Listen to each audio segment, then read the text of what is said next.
झारखंड में आपका स्वागत। मैं राहुल ओझा आपके साथ। चाईबासा से बड़ी खबर है, जहां नाबालिग से छेड़छाड़ के मामले को लेकर के बताया जा रहा है कि उंधन गांव के 4 युवकों पर यह आरोप लगा है कि उन्होंने छेड़छाड़ की है। जान से मारने की धमकी देने का भी आरोप इन 4 युवकों पर है। डर के कारण करीब 20 दिन बाद नाबालिग ने थाने में शिकायत दर्ज कराई है। पुलिस ने चारों आरोपियों को गिरफ्तार किया है, जेल भेजा है। मनोहरपुर थाना क्षेत्र की घटना सामने आई है। रुपेश प्रधान हमारे साथ न्यूज 18 संवाददाता जुड़े हुए हैं। रुपेश, वक्त बीता और अब जाकर की गिरफ्तारी इन आरोपियों की हुई है, क्या अपडेट अभी इस मामले में? जी, इस घटने के बारे में जो जानकारी सामने आई है, बीते 23 जनवरी को ये घटना घटी थी और एक नाबालिग के साथ 4 युवकों ने छेड़छाड़ किया था और उसके साथ ही उसे जान की मारने की भी धमकी दी थी। और डर के कारण उस नाबालिग की जो पीड़िता युवती नाबालिग है, उसके द्वारा थाने में शिकायत उस दौरान नहीं की गई थी। लेकिन 20 दिन बाद कल उसने मनोहरपुर थाना में इस मामले में शिकायत दर्ज की और उसके बाद पुलिस ने त्वरित कार्रवाई करते हुए चारों जो आरोपी युवक हैं उन्हें गिरफ्तार कर लिया है और आज उन्हें न्यायिक हिरासत में जेल भेज दिया है। जी चलिए, शुक्रिया रुपेश इस अपडेट के लिए आपका। जमशेदपुर से बड़ी खबर है, जहां दलमा जंगल में फिर से बाघ पहुंच गया है। वन विभाग के ट्रैप कैमरे में बाघ की तस्वीर कैद हुई है। चाकुलिया से दलमा ये बाघ पहुंचा है। जानकारों का कहना है कि यह सुखद संकेत है, बाघ को अब दलमा जंगल रास आने लगा है। वहीं वन विभाग की टीम लगातार बाघ का पीछा कर रहा है। डीएफओ के दिशा निर्देश पर पूरी टीम काम कर रही है। तो ट्रैप कैमरे में जो तस्वीर कैद हुई है बाघ की, वो तस्वीर आप तक पहुंचा रहे हैं और यह एक सुखद संकेत भी वन विभाग की तरफ से माना जा रहा है कि संख्या चहलकदमी अगर बाघों की बढ़ती है तो ये अच्छी बात है। तो बाघ को अब दलमा जंगल रास आने लगा है, ऐसा कहा जा रहा है, क्योंकि दलमा जंगल में जो ट्रैप कैमरे लगाए गए हैं उस ट्रैप कैमरे में इस बाघ की तस्वीर कैद हुई है। वहीं वन विभाग की टीम लगातार बाघ का पीछा भी कर रही है। 21 तारीख को चांडिल में आया था पहली बार, फिर दलमा होते हुए घाटशिला बोरुडी डैम होते हुए वो बंगाल के पुरुलिया और झारग्राम डिस्ट्रिक्ट में गया था। फिर वो दोबारा हमारे क्षेत्र में आया है, दलमा वन्य प्राणी आश्रयणी में आया है और हम लोग उसकी मॉनिटरिंग कर रहे हैं। और बाघ बिल्कुल शाही एनिमल है और वो ह्यूमन हैबिटेशन को अवॉइड करता है। बहुत ही कम चांसेस है कि वो लोगों को मतलब परेशान करे। और आशीष हमारे साथ न्यूज 18 संवाददाता जुड़ गए हैं। आशीष, एक तरफ बाघों की संख्या जहां पर कम हो रही है, ट्रैप कैमरे में बाघ की तस्वीर कैद होना वाकई सुखद है। क्या नई तस्वीर सामने आई है और वन विभाग क्या कर रहा है? जी, आपको बता दूं कि ये जमशेदपुर के वन विभाग के लिए एक अच्छी खबर है, क्योंकि बता दूं कि कई सालों से जो है पूरे चाईबासा, सरायकेला और पूर्वी सिंहभूम जिले की बात करें तो पूरा दलमा क्षेत्र से बाघ की जो संख्या है वो -0 में चली गई थी। मगर आपको बता दूं कि 1 से 1.5 महीने से लगातार ये बाघ का मूवमेंट यही दलमा के जंगलों में देखा जा रहा है। वो हालांकि दलमा के जंगलों में काफी तेजी से मूवमेंट कर रहा है और वन विभाग के डीएफओ के द्वारा लगातार जो है पूरे ट्रैक कैमरे लगाए गए थे, उसमें उसकी तस्वीर कैद हुई है। और इस तस्वीर से कहीं ना कहीं एक अच्छी खबर आ रही है कि अब दलमा के जंगलों में बाघ की जो रहने की क्षमता है वो अच्छी खासी हो रही है। और वन विभाग के डीएफओ ने साफ तौर पर कहा कि उनसे लोगों को डरने की जरूरत नहीं है, वो इंसान से और बस्ती के इलाकों से दूर रह के जंगल में रह रहा है। हालांकि वो जानवरों के शिकार करके वो खा रहा है, मगर वो एक अच्छी खबर है कि दलमा में अब बाघ की जो रहने की क्षमता थी वो कहीं ना कहीं बढ़ रही है। और लगातार इसी तरह से उड़ीसा की बात करें या बंगाल की बात करें तो वहां से बाघ आ रहे हैं और लगातार दलमा के जंगलों में जो पुष्टि हो रही है वो कहीं ना कहीं एक अच्छी खबर दलमा विभाग के लिए है। जी आशीष, बहुत बहुत शुक्रिया इस अपडेट के लिए आपका। रांची से बड़ी खबर है, जहां रिंग रोड पर भीषण सड़क हादसा हो गया। बस और एक गाड़ी की टक्कर हो गई। हादसे में कई यात्री घायल हुए हैं। सूचना मिलते ही मौके पर पुलिस पहुंची है। बीआईटी ओपी अंतर्गत रिंग रोड पर यह हादसा हुआ है। तो रिंग रोड पर यह भीषण सड़क हादसा हुआ है। रांची से बड़ी खबर है, जहां बस और एक गाड़ी में टक्कर हो गई और हादसे में कई यात्री घायल बताए जा रहे हैं। वहीं सूचना मिलते ही मौके पर पुलिस पहुंची है। लोगों को अस्पताल भी पहुंचाया गया। बीआईटी ओपी अंतर्गत रिंग रोड पर यह हादसा हुआ है।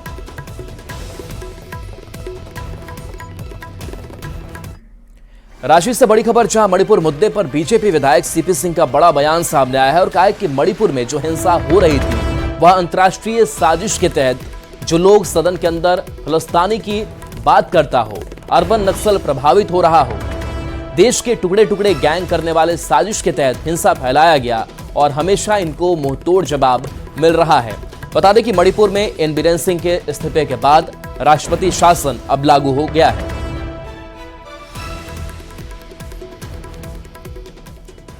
जो भी हिंसा चल रहे थे वो अंतर्राष्ट्रीय साजिश का एक परिणाम था।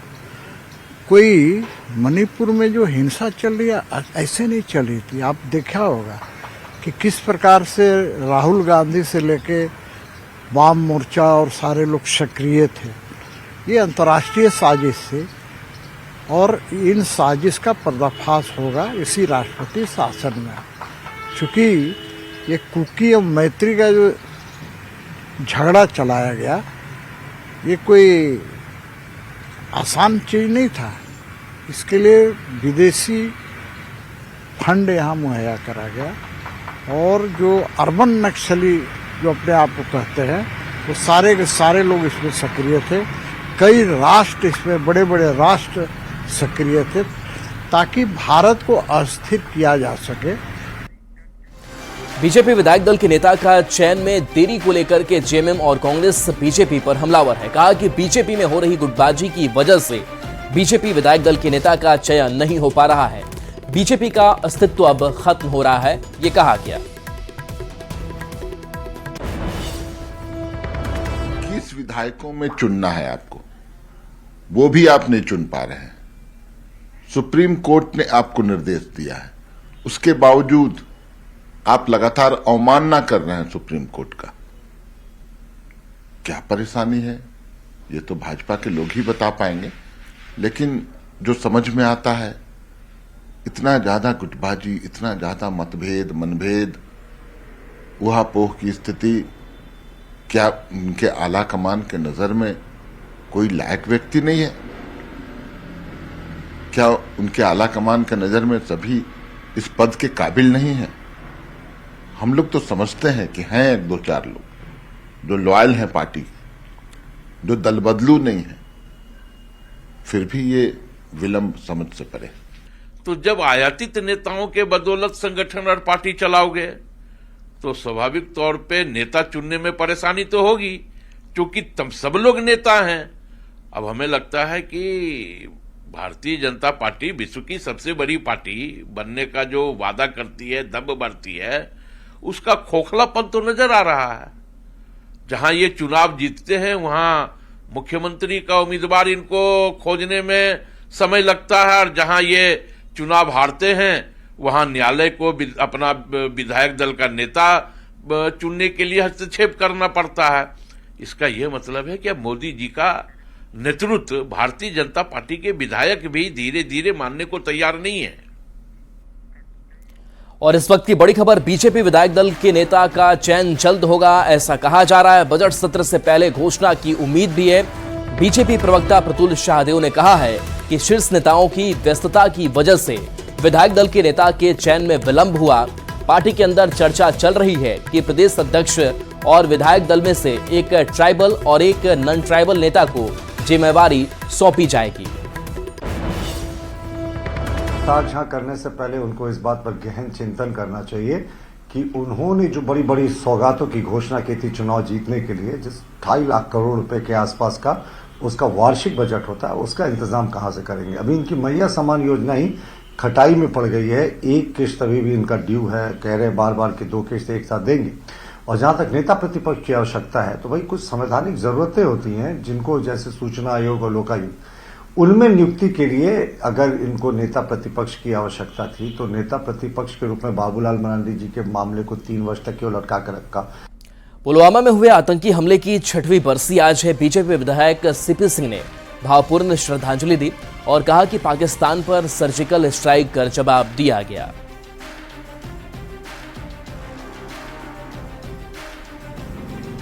जो जवान हुए थे उसी का बदला सर्जिकल स्ट्राइक से पाकिस्तान में लिया गया था। तो आज भी पुलवामा का जो साजिश था, पुलवामा की जो घटना थी, उसको याद करके शिहरन पैदा हो जाती है। निश्चित रूप से मैं इतना जरूर कहूँगा कि पाकिस्तान अपने कारगुजारियों से बाज नहीं आएगा और हमारे देश में रहने वाले लोग पाकिस्तान के पीछे से सपोर्ट करते हैं। यदि पाकिस्तान को सपोर्ट न करने वाले यहाँ देश के सारे लोग एकजुट हो जाएं तो पाकिस्तान की क्या हैसियत है। लेकिन अफसोस इसी बात का है कि हम भारत जैसे देश में रहते हैं जहाँ का एक तबका गद्दारी करता है, पाकिस्तान के साथ रहता है, पाकिस्तान की भाषा बोलता है। तो मैं यही कहूँगा कि आज उन्हें सत सत नमन करता हूँ उन वीर शहीदों को। राष्ट्रपति द्रौपदी मुर्मू का झारखंड दौरा है। 2 दिन के दौरे पर राष्ट्रपति आ रही हैं। आज शाम को रांची आ जाएंगी। कल बीआईटी मिश्रा के समारोह में राष्ट्रपति शामिल होंगी। बीआईटी मिश्रा का 70 साल हुआ है। 15 फरवरी से लेकर 15 जुलाई तक यह समारोह चलेगा और इस समारोह में राष्ट्रपति द्रौपदी मुर्मू शामिल होंगी। तो देखिए, आज शाम रांची राष्ट्रपति द्रौपदी मुर्मू पहुंचेंगी और राष्ट्रपति के दौरे को लेकर के सुरक्षा के भी चाक चौबंद इंतजाम है। रांची एयरपोर्ट से बीआईटी कैंपस तक सुरक्षा बढ़ा दी गई है। इसके साथ साथ एयरपोर्ट से कैंपस तक 3000 फोर्स की तैनाती भी की गई है। और बता दें कि 15 फरवरी को बीआईटी मिश्रा में कार्यक्रम है। 10 आईपीएस और 1000 पुलिसकर्मी सुरक्षा व्यवस्था में तैनात है और एयरपोर्ट से कैंपस तक नो फ्लाई जोन घोषित किया गया है। राष्ट्रपति द्रौपदी मुर्मू आज रांची पहुंच रही है। बेंगलोर से सीधे रांची बिरसा मुंडा एयरपोर्ट पहुंचेगी और वहां से राजभवन आएगी और रात्रि विश्राम यहीं करेगी। हालांकि रात्रि विश्राम से पहले वो कई गणमान्य व्यक्तियों से भी मुलाकात करेगी और कल यहीं से रवाना होगी बीआईटी मिश्रा में प्लेटिनम समारोह में। निश्चित तौर पर राष्ट्रपति का यह आगमन लगातार हो रहा है और देखें, इससे पहले भी वह यहाँ आई थी और आज रात्रि विश्राम करेगी। निश्चित तौर पर सीधे अगर हम बात करें तो लगातार उनका झारखंड दौरा हो रहा है और इसी राजभवन में वह 5 साल तक बतौर राज्यपाल पद पर रही थी और इस राजभवन से राष्ट्रपति द्रौपदी मुर्मू का लगाव रहा है। अगर हम बात करें तो कल बीआईटी मिश्रा के प्लेटिनम समारोह में वह शिरकत करेंगी और वहां फैकल्टी से और वहां के जो स्टूडेंट्स हैं उनसे वो रूबरू होंगी। एक बहुत बड़ी उपलब्धि है क्योंकि बीआईटी मिश्रा अपने आप में एक कहें तो देश में उसका नाम है और यहाँ से कई स्टूडेंट्स पढ़कर कर देश विदेश में अपना नाम रोशन किया है। कैमरामैन प्रभाकर के साथ निरंजन, न्यूज 18 रांची। राष्ट्रपति द्रौपदी मुर्मू का झारखंड दौरे से बीजेपी काफी उत्साहित है। वहीं जेएमएम और कांग्रेस ने भी राष्ट्रपति का स्वागत किया है। राष्ट्रपति जी का बहुत गहरा लगाव है झारखंड से। ऐसे भी जो उनकी जन्मभूमि है वो बिल्कुल झारखंड से सटे हुए उड़ीसा के मयूरभंज इलाके में है, तो झारखंड से उनका एक स्वाभाविक लगाव है और वो शादरी भाषा बोलती हैं जो लिंक लैंग्वेज है झारखंड और उड़ीसा और तमाम ट्राइबल्स और नॉन ट्राइबल्स के बीच का। तो झारखंड से उनका लगाव ही है जो वो कार्यक्रम के एक दिन पहले ही पहुंच रही हैं और झारखंड से उनका गहरा लगाव ये दिखाता। पहली आदिवासी बेटी है जो राष्ट्रपति के पद पर विराजमान हुई है और उनका जब भी कोई झारखंड का व्यक्ति उनसे मिलने जाता है तो जो उनका स्वाभाविक लगाव होता है वो देखते ही बनता है। तो हमें गर्व है कि हमारी ही बेटी आज देश के सर्वोच्च पद पर जो है वो विराजमान है। बिरसा मुंडा, सिद्धो कान्हू, शिबू सोरेन की इस धरती पर हमारे महामहिम राष्ट्रपति द्रौपदी मुर्मू जी का हार्दिक अभिनंदन, स्वागत। बहुत प्रसन्नता महसूस होती है जब वो उस धरती पर आती है क्योंकि उनका एक लगाव है झारखंड से और बहुत लंबे दिनों तक यहां राज्यपाल रहने के दौरान एक संवेदनशील महिला, एक संवेदनशील राज्यपाल और आज की तारीख में एक संवेदनशील राष्ट्रपति, निश्चित रूप से प्रसन्नता होती है। और झारखंड का यह दौरा वो यहाँ के समस्याओं से रूबरू होंगी और मुझे लगता है उनके स्तर से जो कुछ भी झारखंड उनके स्तर से लाभान्वित हो सकता है वो जरूर लाभ मिलेगा।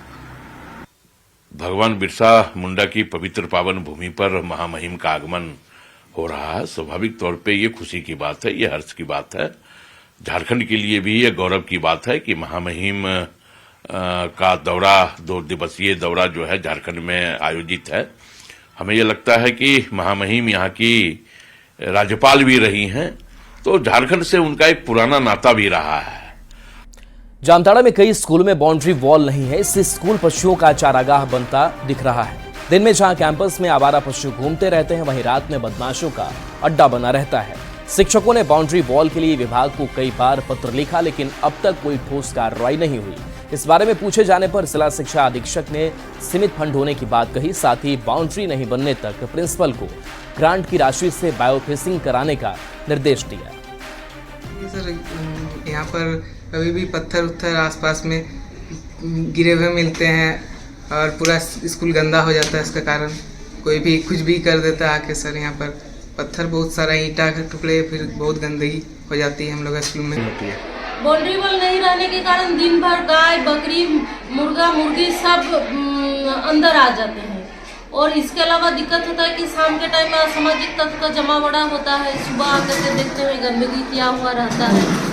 प्रधान अध्यापकों द्वारा भी, मेरे द्वारा देखा गया कि प्रधान अध्यापकों द्वारा भी काफी कदम उठाया गया है। मैंने कई स्कूल में बायोफेंसिंग भी देखा है, तो इसी तरह का दूसरा स्कूल को भी मोटिवेट करने के लिए हम लोग कहेंगे कि बायोफेंसिंग करवाइए जिस स्कूल में बाउंड्री नहीं है। अब आपको रामगढ़ लेकर चलते हैं, जहां अमृत भारत स्टेशन योजना के तहत कैंट स्टेशन पर यात्री सुविधाओं का विस्तार और सौंदर्यीकरण कराया जा रहा है। 8 करोड़ की लागत से स्टेशन का सौंदर्यीकरण कराया जा रहा है। अधिक जानकारी दे रहे हैं संवाददाता जावेद खान। योजना के तहत रामगढ़ कैंट स्टेशन को चमकाया जा रहा है, यात्री सुविधाओं को बढ़ाया जा रहा है, पूरे स्टेशन का रेनोवेशन किया जा रहा है। आप देख सकते हैं इस वक्त मैं रामगढ़ कैंट स्टेशन पर हूं और यहां पर जैसा कि बताया जा रहा है कि 8 करोड़ की लागत से यहां पर दिव्यांग लोगों के लिए प्लेटफॉर्म नंबर 1 से 2 तक जाने के लिए लिफ्ट लगाया जा रहा है। सेकंड एग्जिट में टिकट काउंटर बनाया जा रहा है और क्या कुछ काम कराए जा रहे हैं। यहाँ पे प्लेटफॉर्म में ग्रेनाइट लगा है, दोनों प्लेटफॉर्म नंबर 1 और 2 में शेड लगे हैं यात्री लोग का आराम करने के लिए। दिव्यांग लोग के लिए लिफ्ट लगी गई है 1 नंबर से 2 नंबर जाने के लिए। ये बहुत ही अच्छा है, खासकर रामगढ़ शहर के लिए, जो कि यहाँ पर कैंट एरिया भी है। रामगढ़ की भी आबादी बहुत बढ़ चुकी है, रामगढ़ जिला मुख्यालय है और यहाँ पर इस तरह की सुविधा चाहिए था और लोग उम्मीद कर रहे थे। और ये स्टेशन को जो संवारा जा रहा भारत अमृत योजना के तहत, ये बहुत अच्छा काम है। जिस तरह स्टेशन का विकास हो रहा है उसी तरह यात्रियों सुविधा के लिए कुछ रेल सुविधा भी यहाँ से बढ़ाई जाए तो और अच्छा रहेगा। बहुत अच्छा लग रही है मुझे। अच्छा, ये अब सुंदर बन जाएगा स्टेशन कुछ दिनों। हाँ, ठीक है ना। ठीक है, तो आप देख सकते हैं रामगढ़ कैंट स्टेशन जो है शहर के बीचों बीच में है। यहाँ पर यात्री सुविधाएं बढ़ाई जा रही है, इससे लोग काफ़ी खुश दिख रहे हैं। कुछ दिनों में रामगढ़ कैंट स्टेशन का रूप बदला हुआ रहेगा, काफ़ी खूबसूरत दिखेगा, यात्री सुविधाएं बढ़ जाएगी। ऐसे में लोग यहाँ पर भारत सरकार और रेलवे मंत्रालय का शुक्रिया अदा कर रहे हैं। जावेद खान, न्यूज़ 18 रामगढ़।